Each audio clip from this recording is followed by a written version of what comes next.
La entrevista a la carta, en diálogo directo con los protagonistas de los hechos. Está con nosotros Santiago Pérez, director de la encuestadora Clima Social. Santiago, ¿cómo está? Muy buenas tardes. Buenas tardes, ¿cómo estás, Gisela? Mucho gusto.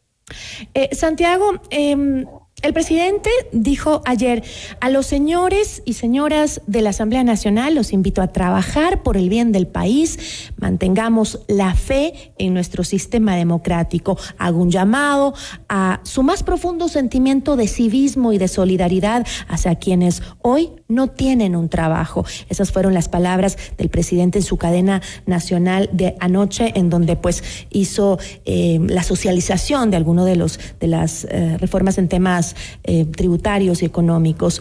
¿Cómo se encuentra en este momento los índices de aceptación de las funciones ejecutiva y legislativa a puertas del tratamiento de una de las reformas más esperadas por el país?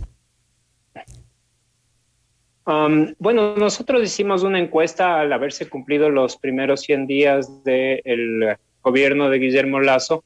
Y en ese momento, esta es una encuesta que fue levantada entre el 4 y el 5 de septiembre, tendremos nuestra próxima encuesta en el mes de octubre y me parece que es pertinente mirar el antes y después de todo esto que ha sido estas semanas, ¿no? Uh-huh. En este momento la calificación del presidente fue positiva porque tenía un 12% de personas que consideraban que estaba haciendo muy buena gestión y un 50% que consideraban que estaba haciendo una buena gestión.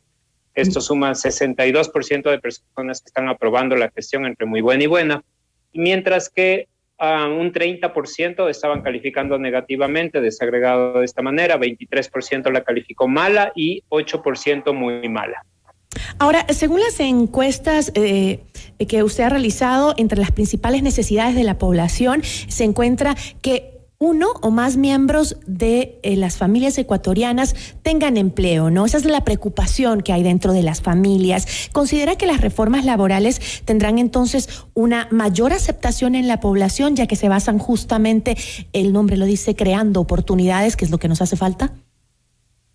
Sí, hay que ver el impacto del resultado, ¿no es cierto? Uh-huh. Y por lo tanto, porque estamos hablando en este momento de la discusión de una ley. Uh-huh. Y si ponemos eso en el contexto general de lo que significan las expectativas de los ciudadanos con respecto al gobierno de Guillermo Lasso, tenemos que más de la mitad de las personas que fueron entrevistadas en nuestra encuesta nacional dijeron que lo que esperan del gobierno es crear empleo. En primer lugar, 55% lo mencionó, uh-huh. Pero también mencionaron al menos 3 temas más importantes, ¿no? Bajar los intereses y facilitar el crédito. Es cierto que muchas familias están ahogadas por las deudas luego de la pandemia.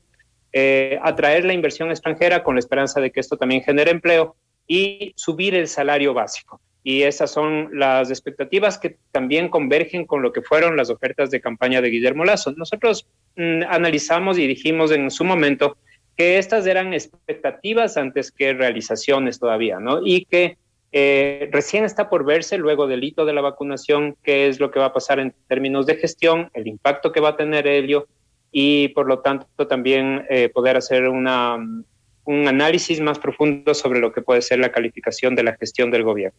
¿Y qué hay del manejo de la pandemia? ¿Sigue siendo uno de los principales indicadores para la opinión pública en este momento?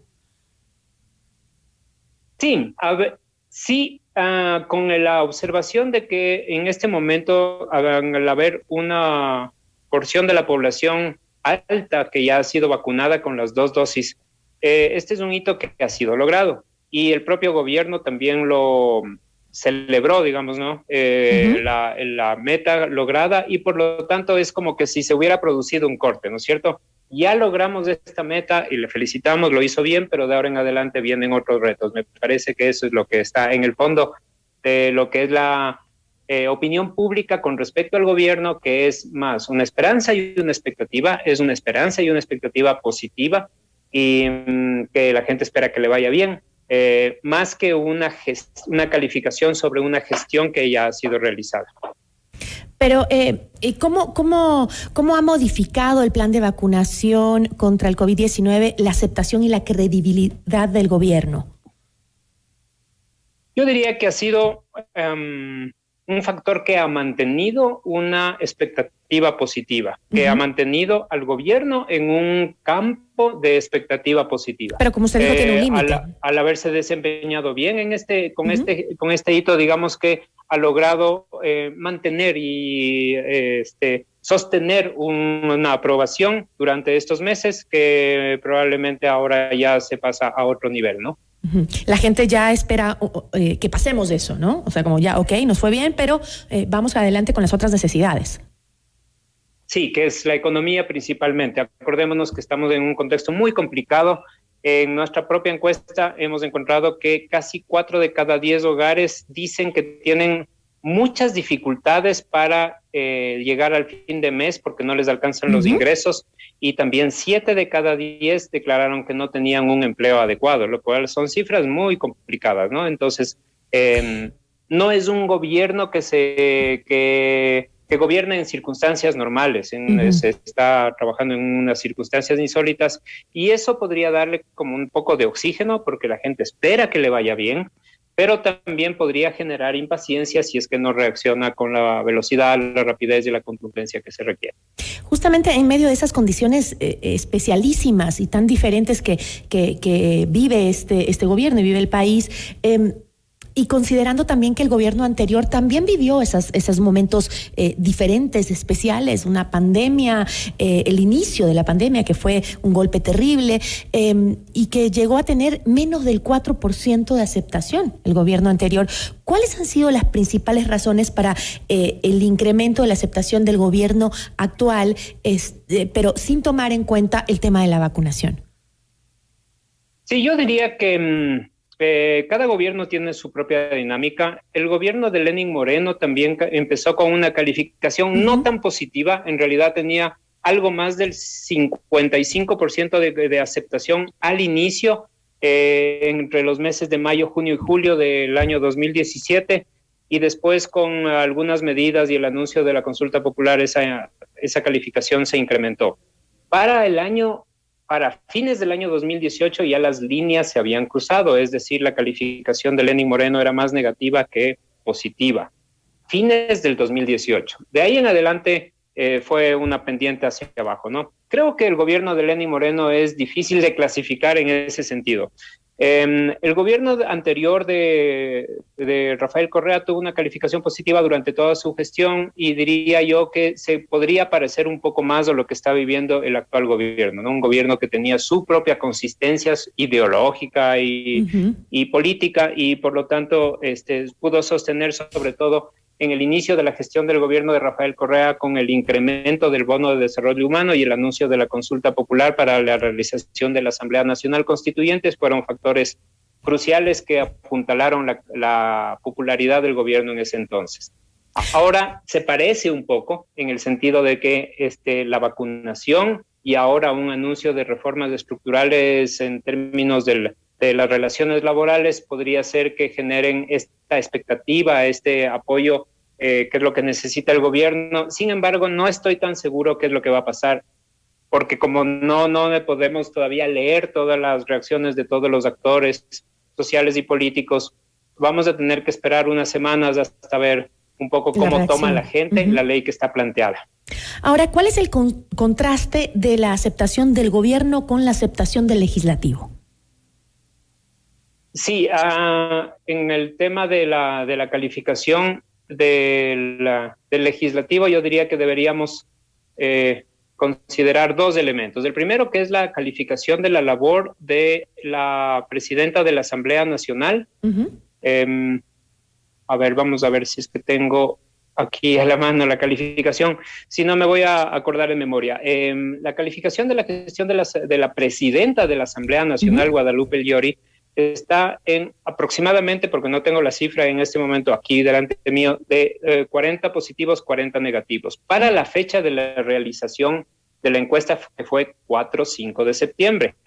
Para ese entonces no habían aparecido los eventos que ocurrieron los más casos tarde, de corrupción. ¿no? Que han sido todas las acusaciones, todos los escándalos y tal. Me parece que también eso ocasiona que la Asamblea tenga un 46% de personas que dicen que no confían nada en ella y que solamente menos del 11% diga que confía mucho en la actual Asamblea Nacional. En general, en términos generales, la lectura de los ecuatorianos que son consultados en nuestras encuestas nos llevan a que la cifra más importante es que un 62% de las personas entrevistadas consideran que los actuales asambleístas son iguales, ni mejores ni peores que los anteriores asambleístas. Un 66% lo cual es un tema de una responsabilidad de la propia Asamblea, mostrar una nueva cara, un nuevo rostro, y me parece que no lo está logrando. Y eso que, como comentamos antes, esta encuesta fue hecha un poco justo antes de que salieran los casos de corrupción más polémicos, ¿no? Aunque ya habían algunos. Es decir, podríamos decir que hoy por hoy la aceptación de la Asamblea sigue bajando, o sea, va en pendiente.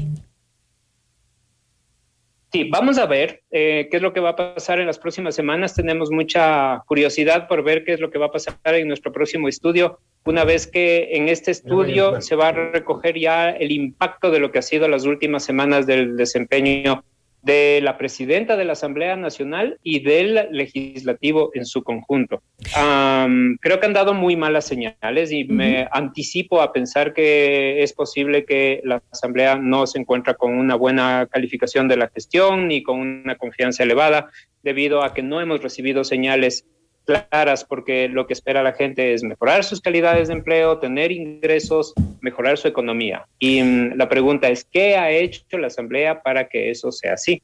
Me parece que se han privilegiado más los mensajes de confrontación y de enfrentamiento, y eso es una mala señal que ha recibido el público. Con eso me quedo, Santiago. Muchísimas gracias. Muchísimas gracias, Gisela. Un gusto. Una buena tarde. Agradecemos a Santiago Pérez, director de la encuestadora Clima Social. Esto es Notimundo a la Carta.